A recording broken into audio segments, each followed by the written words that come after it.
Director Hall, if you can just explain the process of the, well, for some of us, just explaining what payroll is, how this whole grade and step thing works, I think is a basic education that the viewing audience might quickly appreciate. And then from there, what the payroll study was, how you reached your recommendation, how we got from there to what is actually in our budget, and just whatever council members need to know. Thank you so much for being here. Absolutely. Thank you, Chair. And introduce your team. Absolutely. We'll do all of those things. All those things. So that's great. Thanks for having us. I'm Shannon Hall. I'm the HR Director. With me is HR Assistant Director Mike Taylor, who's over Workforce Management. I also have Leslie Schuster and James Bellata. They are our mighty comp team, and they help to lead this effort for us every single year.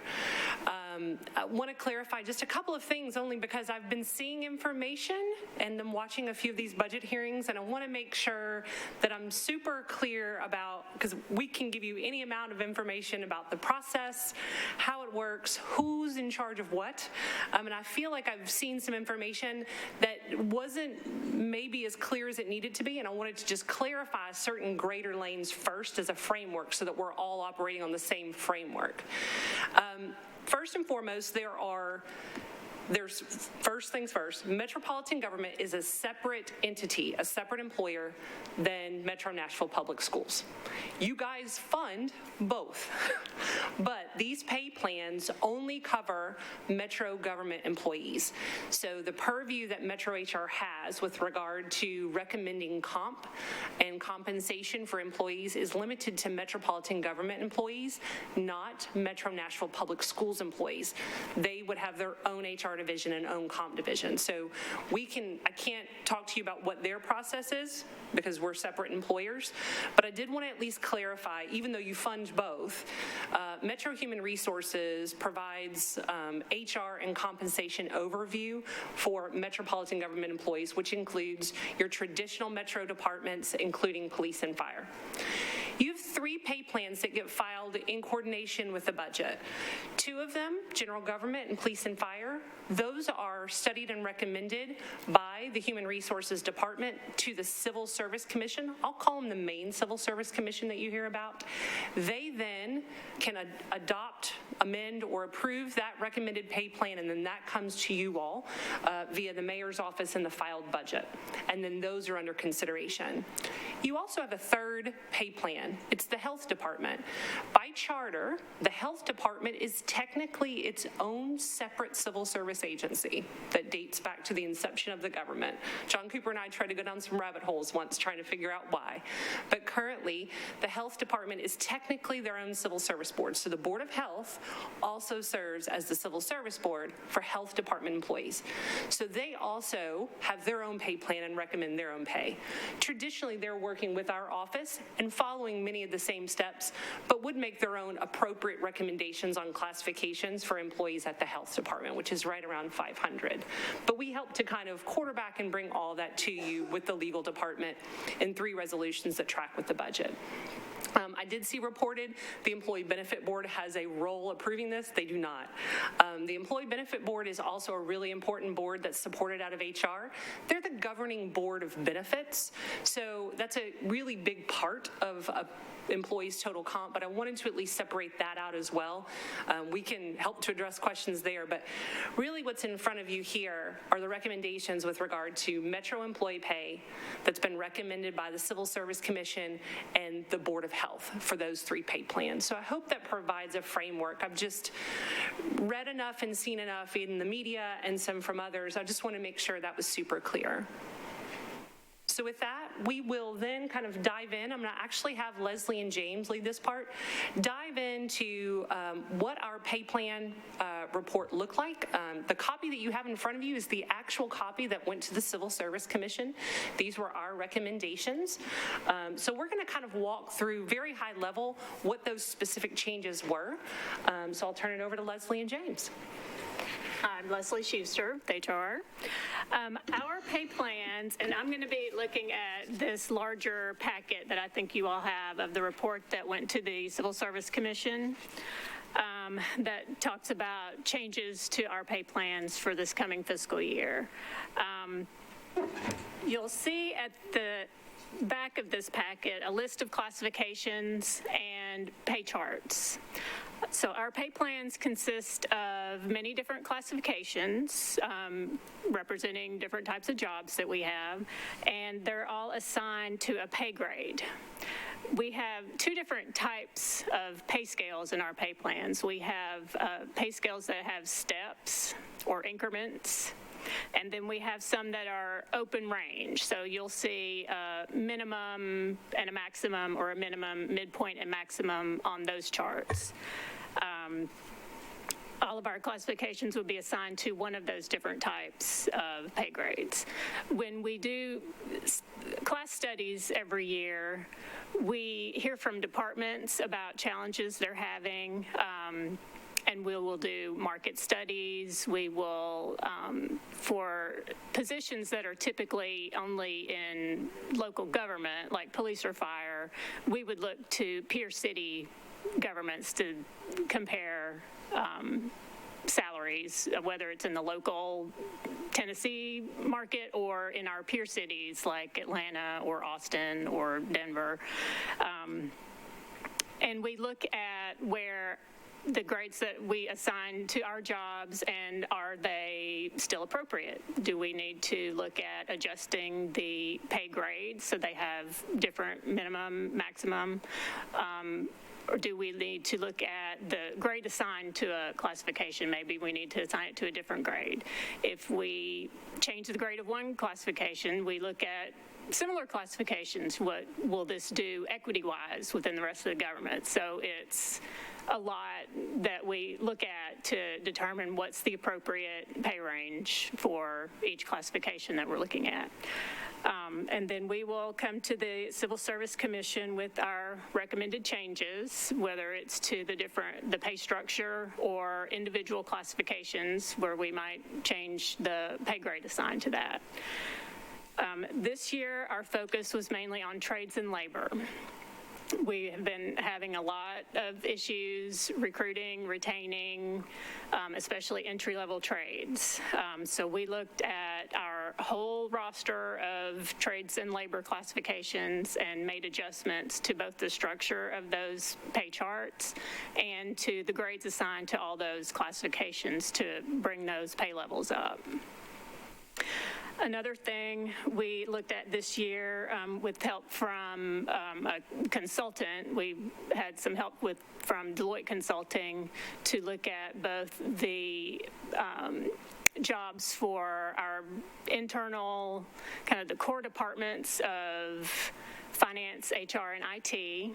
They helped us do a market study for those positions, and for the elected officials that are covered by our pay plans. So we have recommendations for those two groups also in this report. And finally, just some other issues that had come up. Correctional officers, all of those classifications have adjustments here, and then there's some others, some like paralegal, legal law clerk, and different individual that were on our issues list that departments have brought to our attention this year. If you don't mind, just because I like to take the beautiful presentation from Leslie and break it down for less comp-minded people like myself. The kinds of adjustments to really know the kinds of details we're talking about. Like we said, there was a real focus on trades and labor. You probably have heard from water, NDOT, parks that they've had a lot of challenges hiring a lot of those entry-level trades and labor. That was felt throughout the year. We had some tools in the toolbox that we could temporarily use with the Civil Service Commission to allow them to hire at up to the third step. And then they've also at times also made equity adjustments for those people who were hired beforehand who hadn't quite gotten to that third step. So you didn't have an employee that had been doing the same job longer here for our organization making less. So we have actually taken those a couple of different times in the past fiscal year, the current fiscal year, in order to meet that demand. But it was very clear, and we knew that there was going to be a high focus, especially with such construction booming throughout our community right now, that we needed to focus on that in this pay plan. For the entire trades and labor classification series, and this is not steps, but actual grades, the entire pay grade going up, the entire trades and labor classification series went up at least 2 grades per classification, and in some cases 3 if they were highly specialized.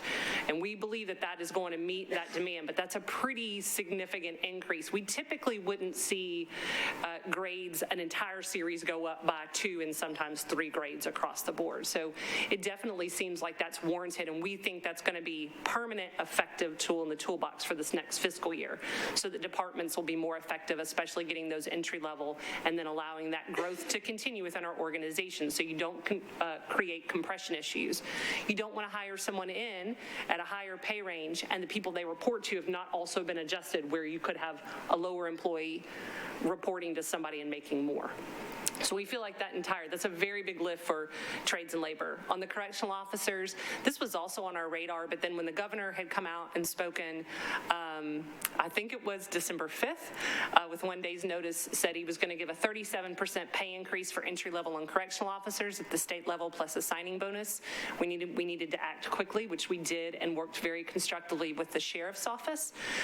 So those adjustments are made so that we can get back in par. Traditionally, we've been one of the leaders in correctional officer pay, mostly in the state of Tennessee, but that one action with 1 day's notice certainly turned that on its head a bit. So we've been able to effectively do that as well.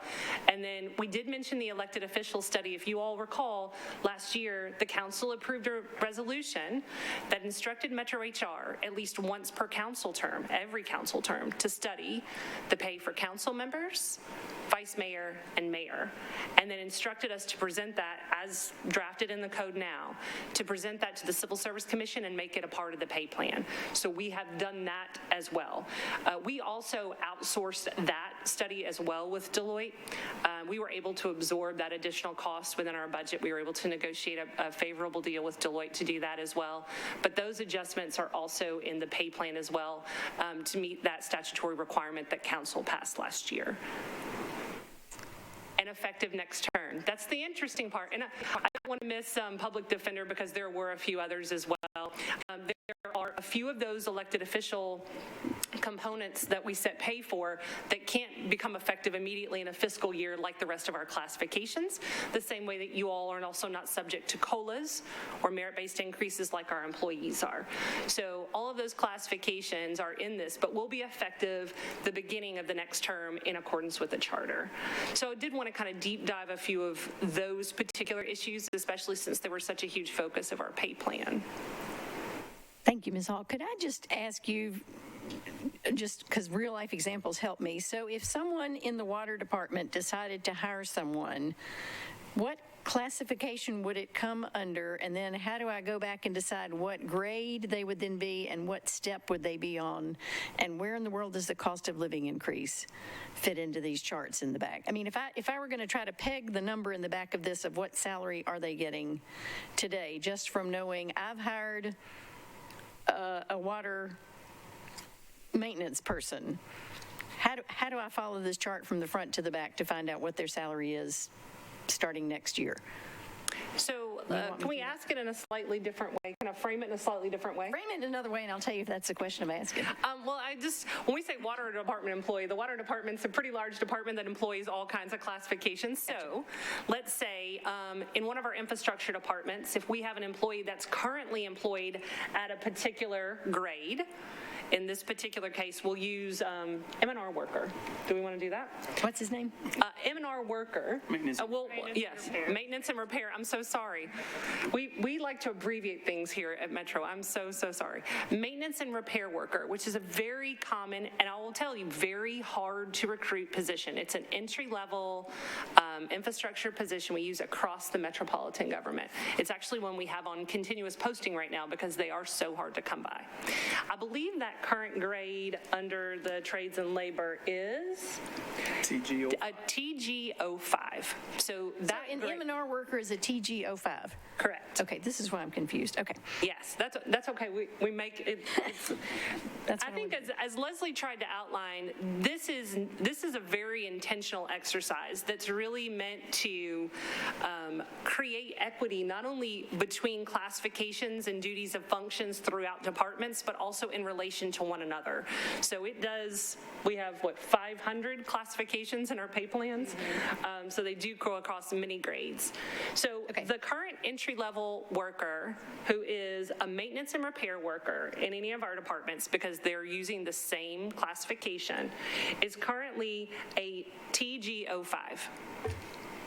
That person, if they are on, let's just say, step 1, which is currently $32,469.04, they will, on 7/1, automatically be upgraded to, because we've eliminated, everything's gone up at least 2 grades, we've eliminated the TG5 grade and the TG6 grade.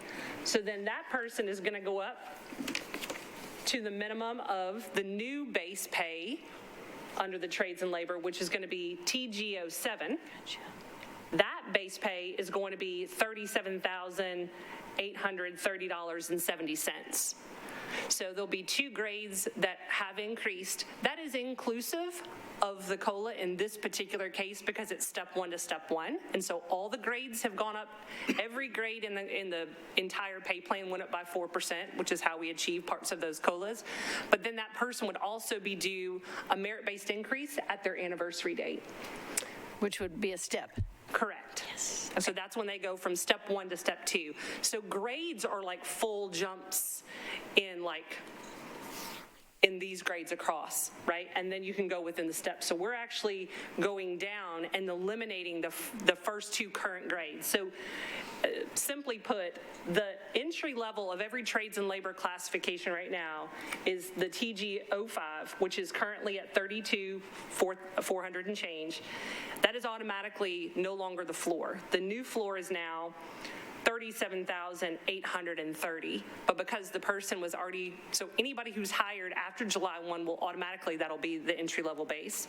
And anybody who's currently in that will not only be swept up into it, so we'll have to pull them up with it in the pay plan, they'll also be due their step, assuming that they pass their evaluation successfully, which most employees do. So that would be how that example would work. But that's true of every single, just so that you have a frame of reference. We have 2 sets of trades and labor in our pay table. So the new grades are going to be TG07 through TG17. So you've got 11 grades, right? That's currently TG05 through, I bet you, TG15. So all of those, the entire series has gone up at least 2 grades, in some cases when they're specialized, 3 grades. And then the other series, the current minimum in that trades and labor series at the TG7 step 1 is $37,830. And then at the TG17 at step 10, it's $75,870.53. So the entire series essentially shifted up 2 grades. We eliminated the 2 that we have now as our base, and we've made the TG7 the new floor and upgraded all classifications appropriately. Another important move that we also made in this, which I think is also beneficial, is the trades and labor series historically with us has been on a 5-step series. Although most of our pay plan usually has the 10-step series, we've adjusted that as well for the trades and labor. So the trades and labor are not only going up the 2 and sometimes 3 grades, but they are being given the growth of the 10-step cycle as well.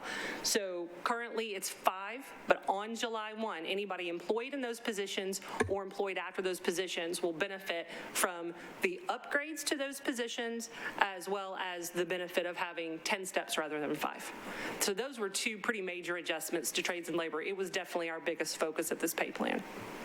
And another very basic question. So unless there's a recession, for example, and the city says we're freezing steps happen automatically every year?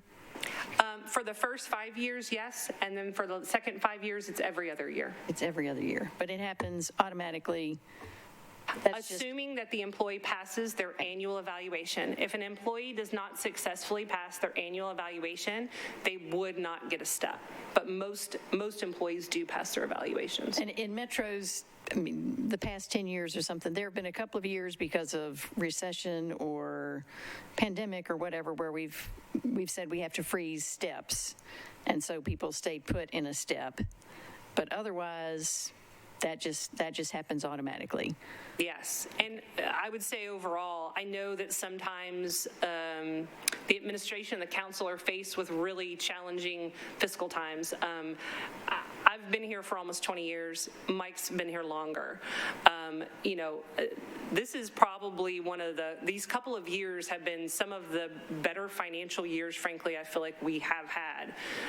We've had some challenging years. Obviously, the recession years with the housing recession, I remember those. The pandemic with the budget cycle happening all at the same time, I mean, it kind of felt like the world stopped for a minute.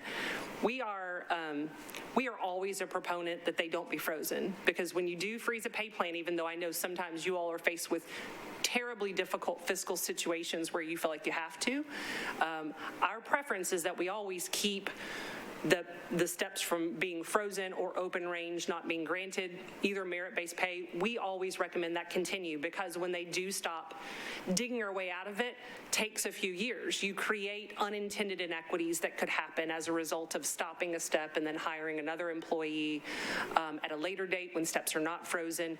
So we are always supportive of making sure that if we can, continuing those steps is an important thing that we always support, because we believe there are unintended consequences when we do freeze them. Thank you. Councilmember Cash and then Councilmember Hurt. Thanks. I've got a couple of questions. One is, so the commission's recommendation is for a 5% COLA in this, right? And the mayor's budget has 4%. Is that right? So we're off. Forgetting the years that we froze steps. Not talking about the steps, but in the last 10 years, how often do we not provide what the Civil Service Commission recommends in terms of a COLA? Well, COLA and steps are different. Right. No, I get that. Okay. Yeah, I'm asking about the COLAs. The COLAs. I don't know how many times it's been different, just because it's statutorily built that way. We make a recommendation. The commission has a right to not accept our recommendation and make a different one.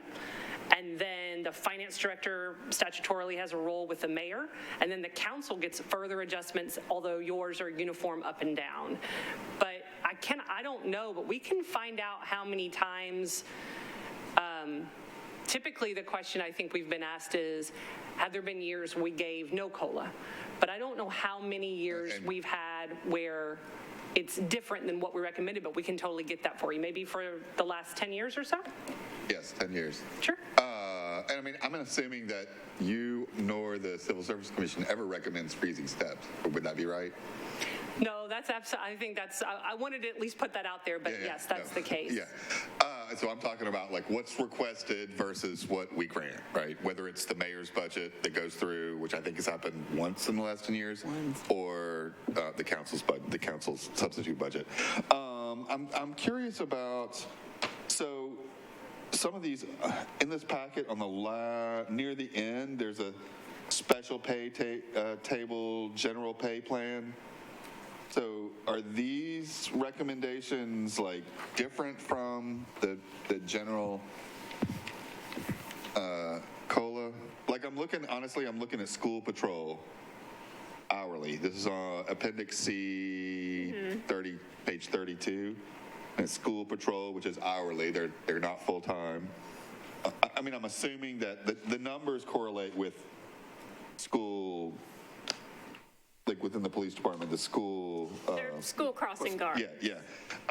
Like right now, on Nashville.gov, it's saying that a school crossing guard makes $12.14 an hour, and on governmentjobs.com or whatever, it's saying $12.44. But here it has 18, starting at 18. So yes. Is that like a 45% recommended increase, or is something wrong? That is correct. It's an adjustment to make the minimum of the new pay range for school crossing guards $18 Okay. an And hour. do we know what is in the mayor's budget for that? But is that I just, believe is that 5%? the budget covers. Yes, the only thing that we're aware of that was not funded, and I should say, this is a very robust pay plan recommendation. The only thing that is not covered, as far as I know, in the mayor's budget is just the reduction of that 1%, from 5% to 4% on COLA. But he is funding all of our recommendations, which are tremendous and robust, not only the merit-based, but the COLA, and then all the adjustments we just outlined. So this document's outlining what we are recommending to happen to pay, not what's currently happening.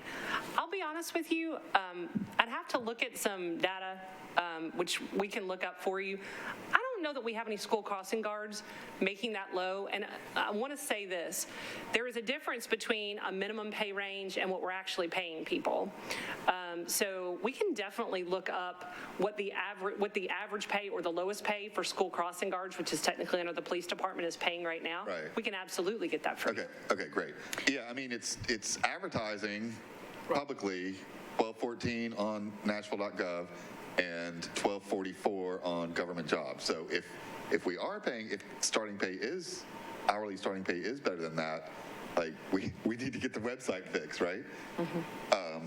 All right, and kind of along the same Councilmember line. Cash, can I interrupt Yeah, for just a second? that's fine. Ms. Hall, can you talk about the MIT study that shows the minimum wage required to live in Nashville and how that affected what the base rate? I think that might be where that $18 came from. Can you speak to that?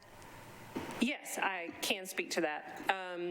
So one of the other civil service provisions that Metro HR is required to do is to propose a living wage for Metropolitan government employees who are working full-time. And that's a civil service provision, so it technically applies to civil service positions that are full-time that are covered in our pay plan.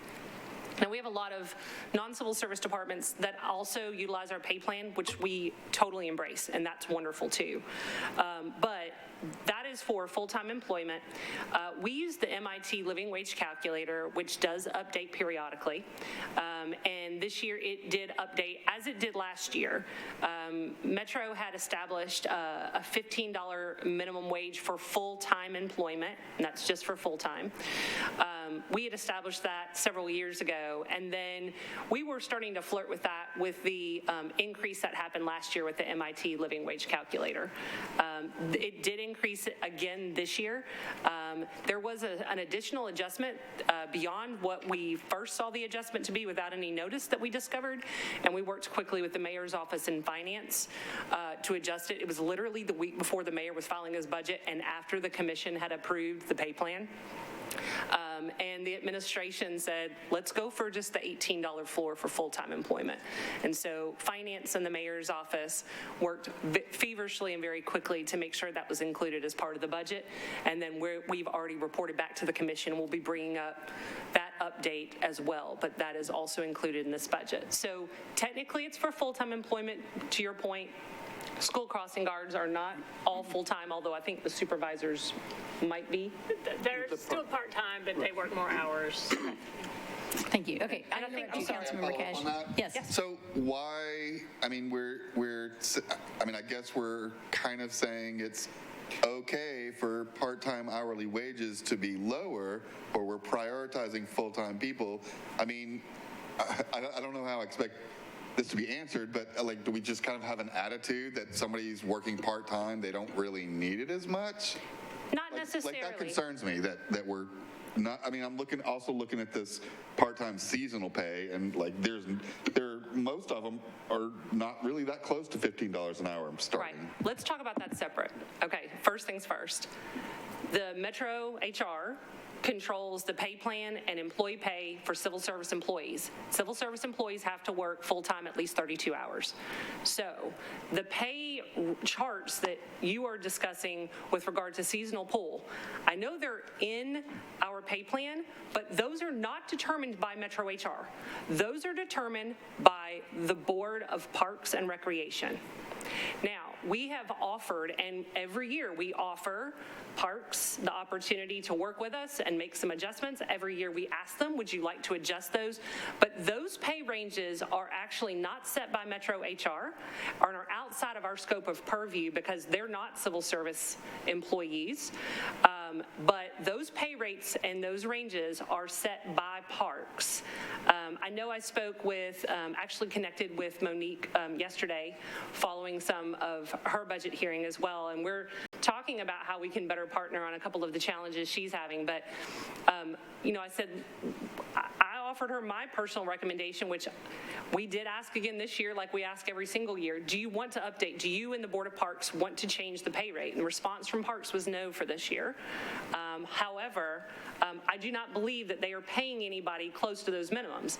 So my recommendation is, let's change the minimums, because I think that does damage to our narrative as well.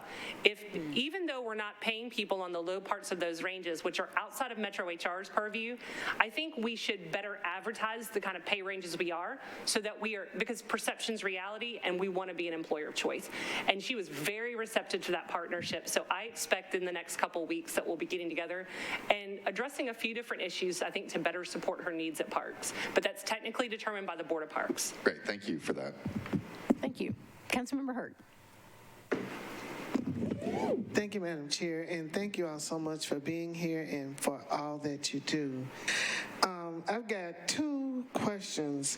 So I know that the Medicare Advantage plan is basically going to save us money going forward, but now the initial cost for the increase from the contracts that I'm seeing here, the $345,000 for the medical plan changes and contractual increases, it says this request will provide additional support to the medical plan changes. All Medicare eligible pensioners will be transitioning to Metro's Medicare Advantage plan. I can speak to that. Okay.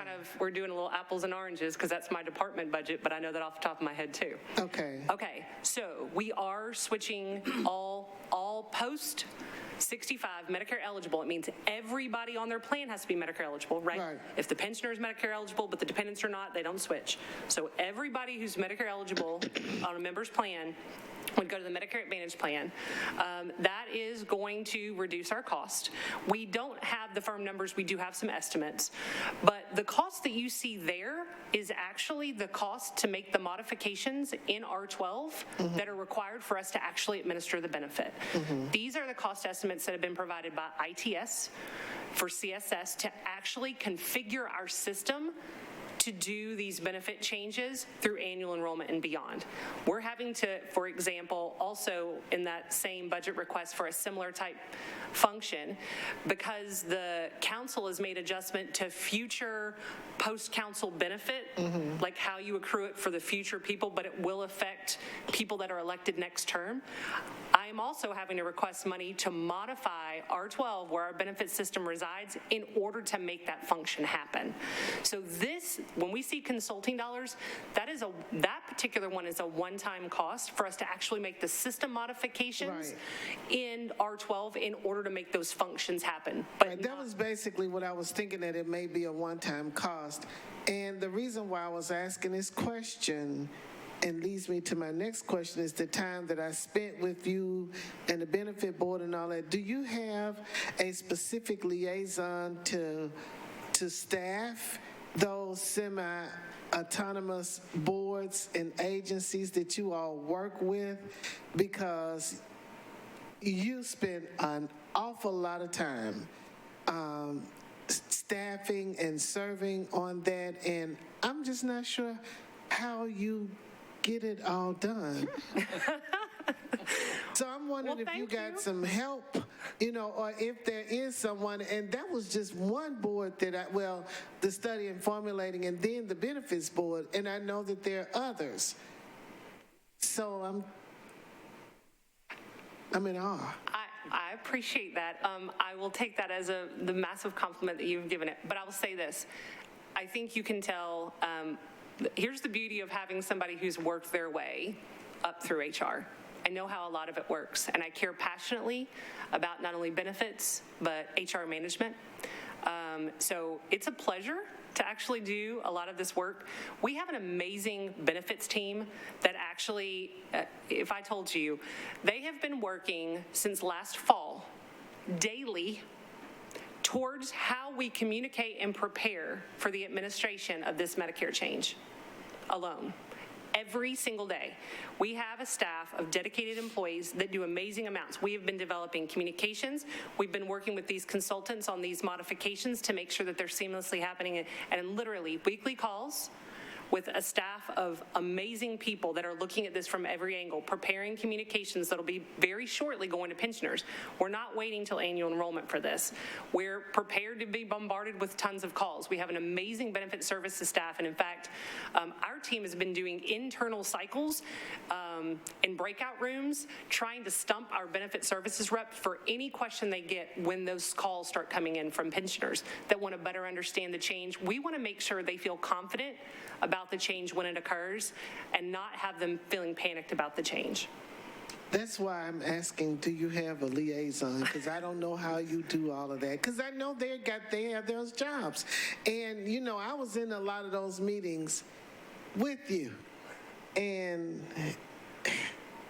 thank you. I do. I have about 65 liaisons. They all work in the HR department. Thank you so much. Appreciate it. Councilmember Suara. Oh, by the way, I'm for that 5% increase. I think that's... Councilmember Suara. Thank you, and my compliments also for a great job. I have a whole bunch of questions. Not about the pay scale. I think my only question with the pay scale is already asked by Councilmember Cash, and that's about the parks. So I'm glad I got the answer to that. But the question that I wanted to ask you is not about the pay scale. It's about some of the things that we've been seeing that has been recurring throughout the budget hearings, and that relates to personnel savings. And so one of the things that we've seen or that I've seen is that we have departments that have vacancies that are built into their budget, and those vacancies are being carried forward. And so when you look at what they're actually paying compared to what they're asking, you look as if the salary savings embedded in some of those budgets. So my question to you relating to that is, one, when the departments are putting together their budget and they're looking at vacancies, do they consult with you in terms of determining the amount to budget for each position? Do they use these pay scales, or do they talk to you, or does each department come up with their own, trying to decide if that's part of the reason why there's amounts built over? The second reason is, the second question is, do we have an aging vacancy report?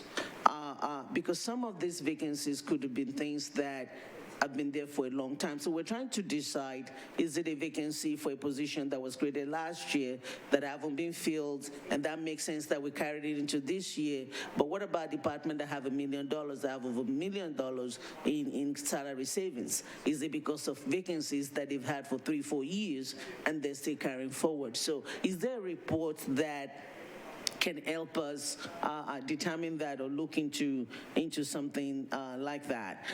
And then in your own budget, when I did look at your budget and I compare your budgeted items to your actual expenses for 21, 22, and then the budget for 23, there is a savings of about $500,000 that I see built into that budget. So when I look at the budget that you have or that you're requesting, it's about $5 million.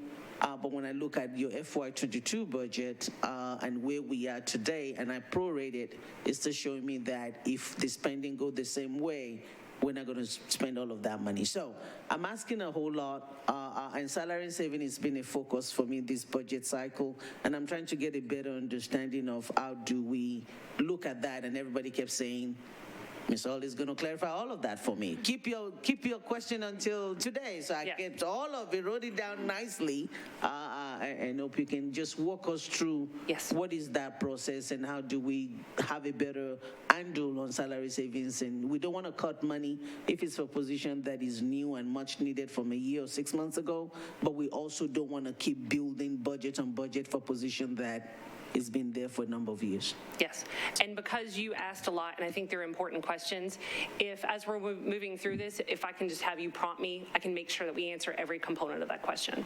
So I will share with you anything I know. Some of my responses to you are going to fall short of the expectations you have, not because I don't want to give them, because we don't have that information. So I'm not aware, and I know that Metro HR has zero insight into vacancies by department. We have no information about vacancies by department. I will say my personal knowledge about it, being here in my time at Metro working with partners, is that has been kind of an Achilles heel, I think, kind of globally for us, is that nobody has a real global understanding of where all the vacancies are, that really those are known and determined by each individual department. I know that this has been in the past a priority of finance, trying to get their arms around it. I don't know if they've been able to do that, but there has been a focus and an effort. So I want you to know they're not sitting dormant, but there has been a focus and an effort by finance in the past several years to try to find a way to quantify and have a global look at where vacancies are by department. Metro HR doesn't have that. I don't know if finance has it either. So I will say that. And so as a result, I will tell you, departments do not consult us on their budget request, nor do we know about vacancies. Now, in all fairness, the past couple of years, I'm going to give some pretty major credit to Kristen Wilson. As part of the mayor's budget hearings, she has been kind enough to actually invite and include HR to participate, along with the other infrastructure departments like general services, ITS, and finance, which obviously OMB is running that as well. So we have typically, when we know that there is any kind of employment-related issue, a classification issue, a recruitment issue, a retention issue, just a known issue, we have absolutely been attending a lot of those. And in fact, Mike Taylor, my assistant director, has attended most. We typically will divide and conquer based on, who has the most information to be able to support and ask questions, both of the department and of the administration. So for the first time, we're getting insight into some of that, but we are not typically consulted as to how many vacancies. Like I said, I have had the privilege of watching a few of the departmental hearings, and so I'm hearing parts of the same themes that you're echoing here. And frankly, there is a lot of autonomy by an appointing authority of the department to determine budgets, needs, FTEs.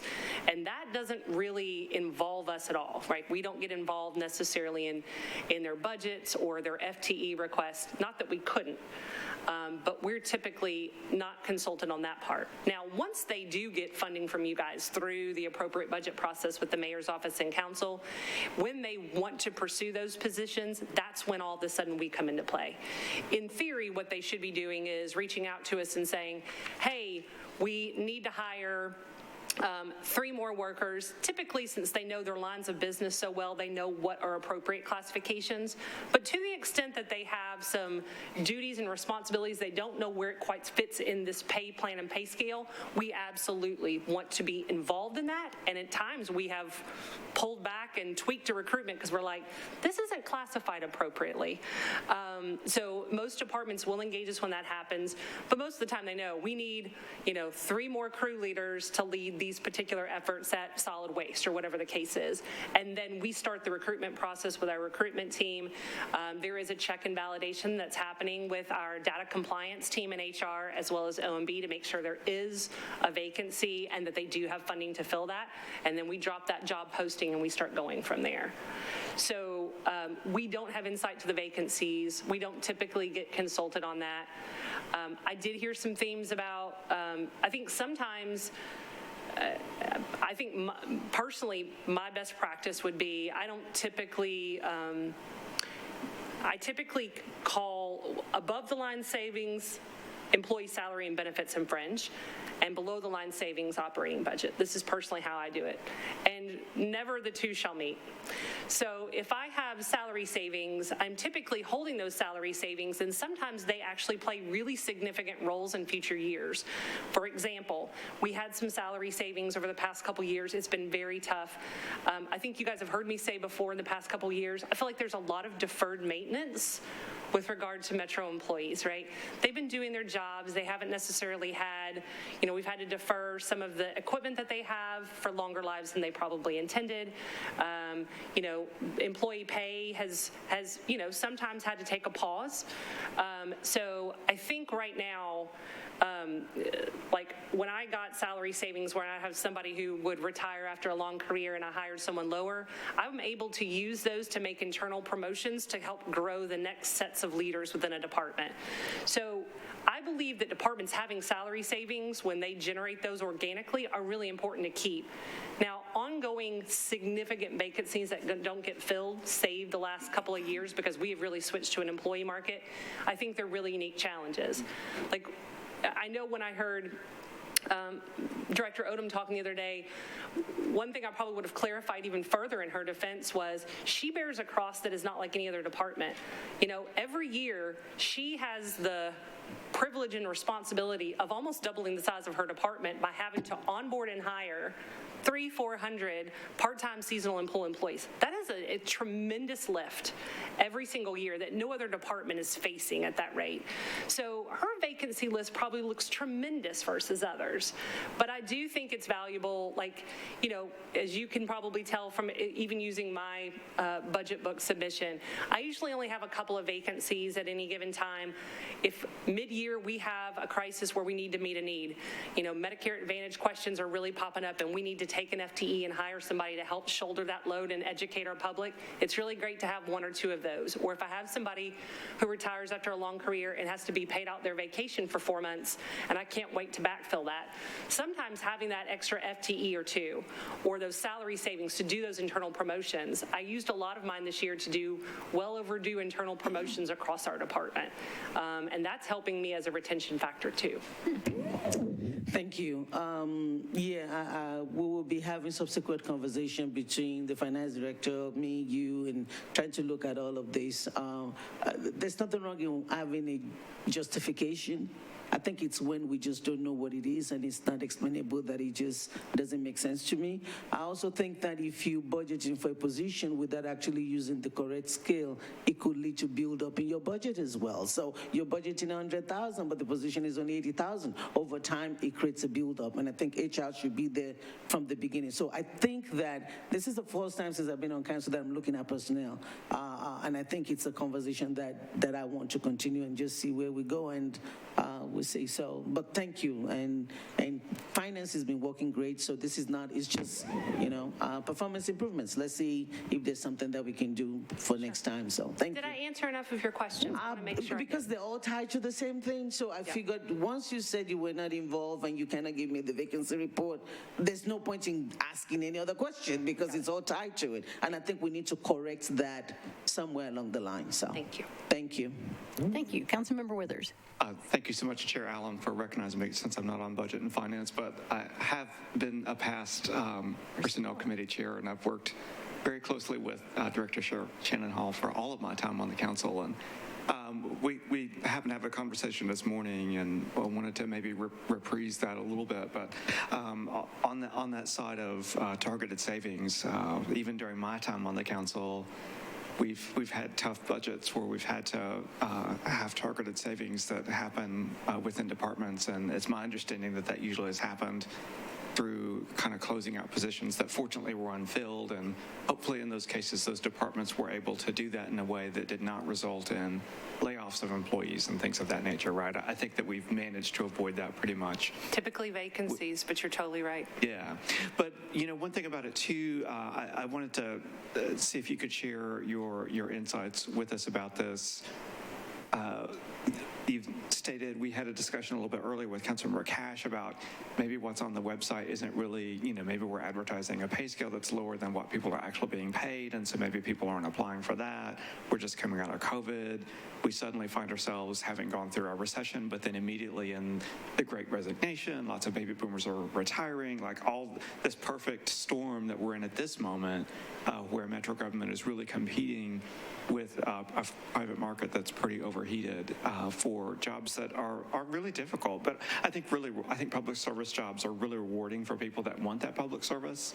But I think as council members know, that constituents and constituent services for Metro government, folks get angry when their garbage isn't picked up or something's going on. So there's, I think, a really tremendous amount of customer service orientation and dedication that is required for these jobs relative to what it might be like if they were doing a similar job in the private sector. So I just want to kind of throw that out there a little bit, that suddenly we're at this position this year where we have an investment budget that we began to have that last budget, but this year we're finally just emerging from all these things. And I guess my concern is that if we, as a council, say, well, we've got these positions that have been unfilled for a while, which I think the corporate sector does too, but if we were to take that position and say, well, why don't we just cut these budgets and come back later next year, what are your thoughts about long-term implications of eliminating these positions that departments apparently have indicated that they need?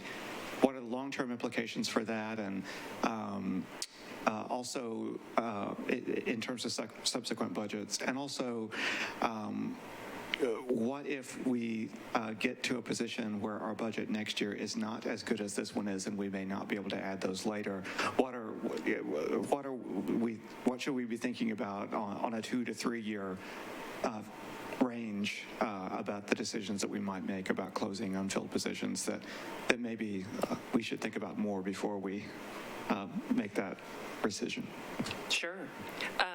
One of the things that I've shared with you this morning, I've shared with council in the past couple of years, I think it was a really interesting measurable, is that over the past 20 years, from 2003 until now, we have about the same employee base, you guys, that are serving a citizen base that is tripled or quadrupled during that same time frame. So I do think in some ways we've created some efficiencies probably over those years, but at the same time we are asking more and more of employees. So I think employees, the common themes I'm hearing from employees and have been hearing for the past several years are, I want to be paid appropriately for my job, and I need more coworkers and help to do my job, right? And so one of the themes we were talking about last year, because you're right, most of the budgets that I've been in have not been able to have this kind of investment like there was last year and like there was this year. And that investment comes in all shapes and forms. The tools they need to do their job, the vehicles they need to do their job, additional coworkers to help them do their job, and then being paid appropriately so that they can retain their employment with us, right? And I think they need that combination of things. To your point, it is absolutely a national issue, both public and private, across every line of business, attracting and retaining employees. I think we have enough tools in the toolbox, especially when departments engage us on what the needs are. Like, for example, some of the numbers I was able, just because I got a little insight that some of these questions might come up about recruitments, et cetera, because it's not always pay. We have, since July 1 of this year, we have received 534 job postings from departments, and all but the last couple, which we just received in the past couple of days, have been posted. So I will tell you, our recruitment team of 6 does an amazing amount of work, as does most of our other divisions. These are people that are receiving 30,000 applications and resumes a year for all the jobs we post. And then in accordance with civil service rules, reviewing each one of them to see if they meet minimum qualifications, preferred qualifications, or if they're outstanding candidates. Then they're providing that preliminary data and report to the department. Then the department is then responsible for interviewing and making a selection and returning that eligibility register to us so that we can document it and final up the hire. So we both Metro HR and each individual department have really important roles. And if you're not doing these things quickly, I'll use myself as an example. We've got I posted two recruitment jobs, two training jobs back 6 months ago. I had 2 employees that were leaving from our training division. I posted the jobs. We got a handful of applicants. We interviewed a few. I'll be honest with you, if you're not scheduling interviews, the week after the job closes, you will lose half of your applicants. So if departments aren't quickly scheduling those interviews, and that was certainly my own experience, by the time, if you wait several weeks or a month after they've applied for a job to call them in for an interview, this job market, they've already gotten 3 other offers and picked one. So we move expeditiously. Like, we will immediately the next week have, even if it has to be WebEx or in-person interviews, we will get people going, keep people in the mix, and I'm still having people drop out. But we didn't yield any good candidates. I waited 2 months, didn't adjust the pay, didn't adjust anything on the job posting, I dropped it again. Sometimes it's timing. We got amazing candidates out of it. Not only did I get 2 stellar hires for training, once we establish a list that's in a particular classification, other departments and other divisions can use it. We're hiring a 3rd person off that list to actually join our benefits team, right? So we are also helping make those organic connections with departments. So especially when they are sharing maintenance and repair workers across departments, man, we found a couple of really great hires. Water only needs 2, but NDOT could use 1. We are helping to share and partner those lists so that once the hiring department's gotten what they need, that others can benefit from it as well. But I think it helps to demonstrate that, we've been asked to post 530 jobs, and we posted all but just the last couple that have come in the couple of days, which will be posted shortly. The number of continuous postings is 30, and that tells us something too. Continuous postings mean we're so desperate for those jobs, they just stay open. And if you apply, we're pulling you in and immediately contacting you. Think park police, think police officers. This maintenance repair worker is one of those continuous. So we have certain positions that we're always looking for because there are a number of vacancies or a number of departments. So we've got 30 of those, which tell me there are huge demands throughout our market for those particular skill sets or people that are not as gravitating as quickly as we have vacancies. I will say that of those, we've only had to repost 33 of those jobs. I know I was one of them. And in this particular case, pay didn't have to pay. Sometimes it is just timing and the right candidate pool. So we definitely work with departments to repost if they don't get any. Every posting has gotten qualified candidates based on minimum preferred qualifications that we posted. But sometimes once you get those candidates in front of you, if you can get them the next week to talk to you, then sometimes those candidates don't work out. You're looking for something different. So we make sure we allow for those as well. I will say that we have received and hired off 300 plus registers. That tells me we hired at least one, if not multiple people off a particular register of that 530. I've told you that the department plays an important role, right? They have to follow up, interview, and make the selection because they are the hiring authority for those positions. So we are still waiting on over 100 registers throughout departments right now. So you do that math, and that's about 20% of the job postings that we've posted. We're waiting to hear back from the department and have not heard back from the department.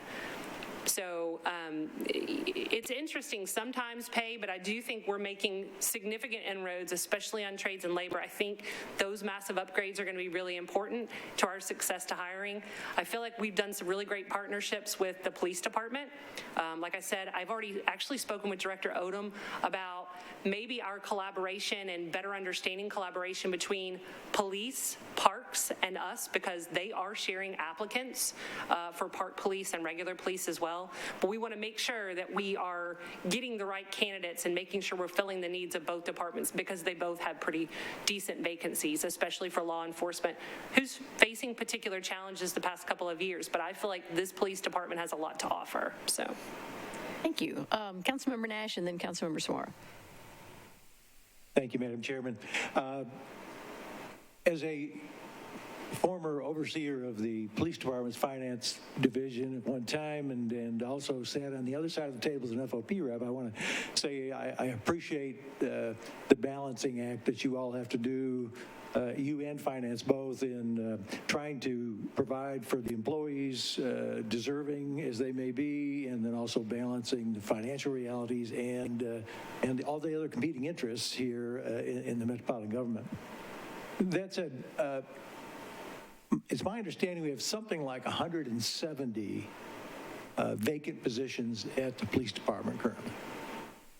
And then we're also asking for a number of additional employees. 31. Something like 49 officers and sergeants to help fill upcoming Murfreesboro Road precinct.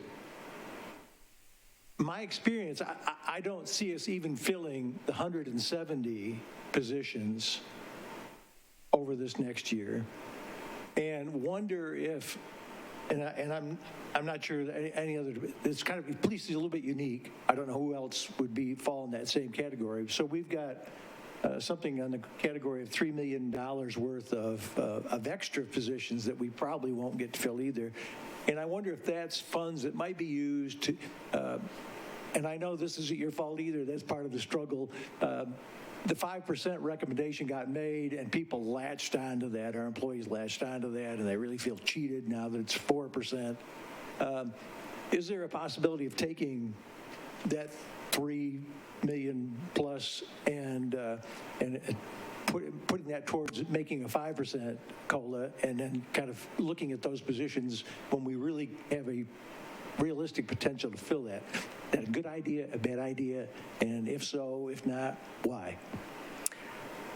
So I'll give you my personal opinion, but I have little control over that. As I mentioned before, like the vacancies by department and the department request that they, I assume that every department that's making requests for FTEs, myself included, made very strong business cases that were, very heavily evaluated and looked at by the mayor's office before they worked to recommend a budget.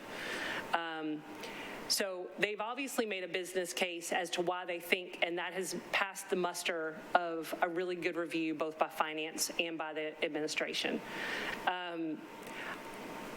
I understand the concept, and I will say, this leads a little bit to actually what Councilman Weathers was raising too. I think we should temper. I know this market is tough, but I've lived through, and you probably remember many of these years where we couldn't add any FTEs, or we didn't give the kinds of pay plan increases that we wanted to give, because our employees are great. So I caution all that to say, knowing that there's a lot of uncertainty still, and market correction that may occur as a result of likely a coming recession. I think more likely than not, something is going to come. It will temper parts of this market. I would be cautious about how and how much you decided to reduce any of that, considering the fact that we have not been able to add to our workforce in 20 years, and the demands of our workforce have quadrupled. So I would say, unfortunately, I think you guys have the tough decision of weighing which one of those are, but I would be very careful before you start to make unilateral cuts, because I do think there are long-term consequences.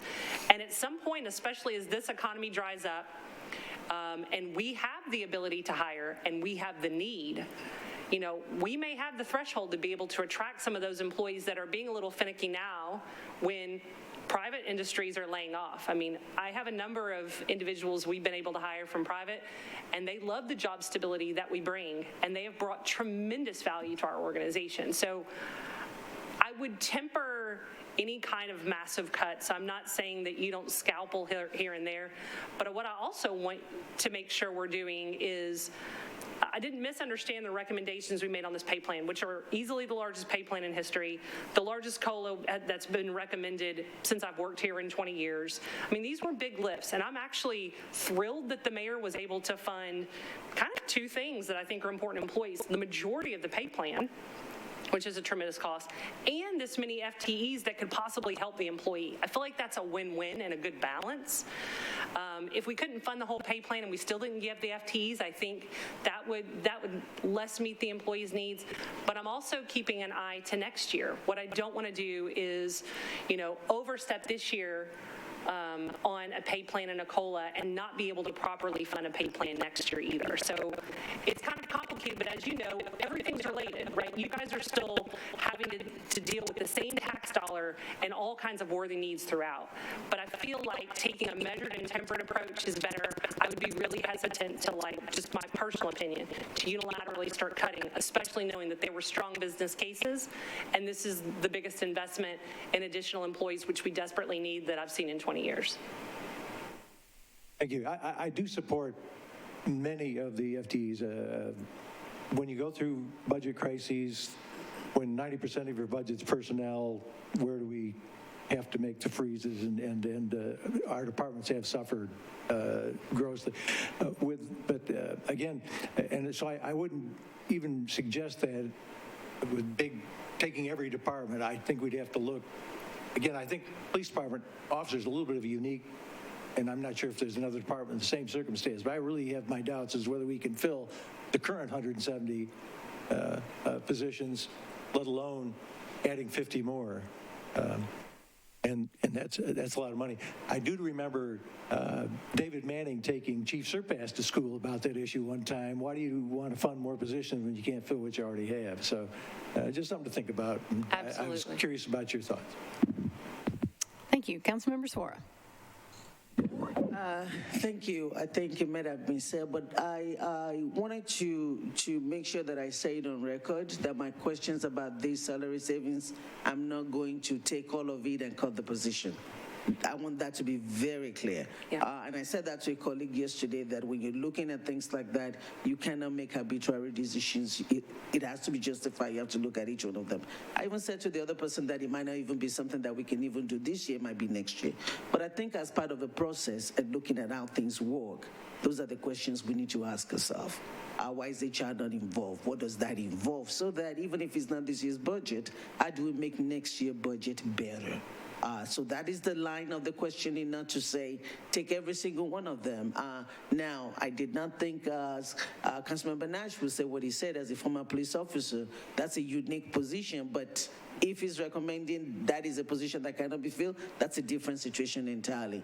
But I just wanted to clarify that even to my colleagues, that the essence of the questioning and that line of questioning is not to say take every salary savings. PACs, we just give them we added those positions just last year, and they haven't even had time to recruit and get them. So I know there are student circumstances, but it's just very troubling for me personally to see that is a trend almost in every department. That is not normal. And I think that's something we need to look at going forward. So I wanted to put that out there. Thank you. I absolutely took it that way too. I do think it's important, I mean, just speaking from experience, both at the clerk's office and here, I think having a little bit of a tiny bit, because I agree, excess shouldn't have a trend, but having a little bit, like a few FTEs to be able to pivot and adapt when you have a need mid-year and you can't add something, or having a little bit of salary savings or a little bit of operating savings. I mean, I'm one of the departments that 90% of my budget is staff. So being able to pivot to meet a need mid-year is really important, but I do keep that pretty lean. So I'm only gonna have like 3 vacancies. It just happened that one of these happened to just leave and we're backfilling right now. The amazing third employee we're hiring off the training list. So we do, I think, allowing departments a little bit of flexibility with a little bit of salary savings to do those internal promotions, because they're not coming and asking you for promotions. They're absorbing those things within their own. I mean, I know that I am, but having a little bit of FTE flexibility and a little bit of salary savings. But I agree with you.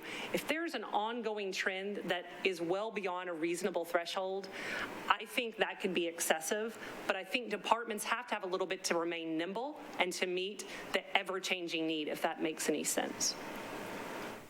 Thank you.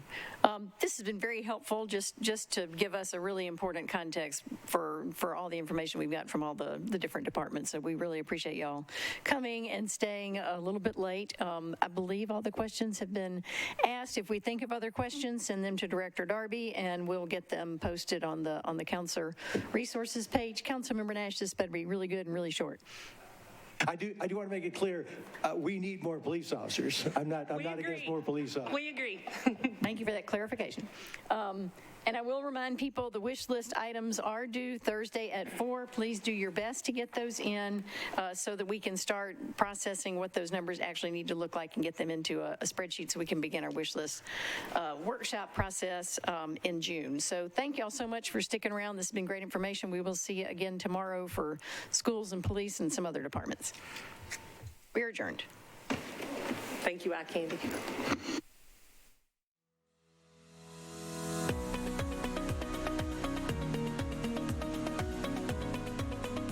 This has been a service of the Metro Nashville Network. If you would like to see this presentation again, or for more information on this and other programs, visit nashville.gov.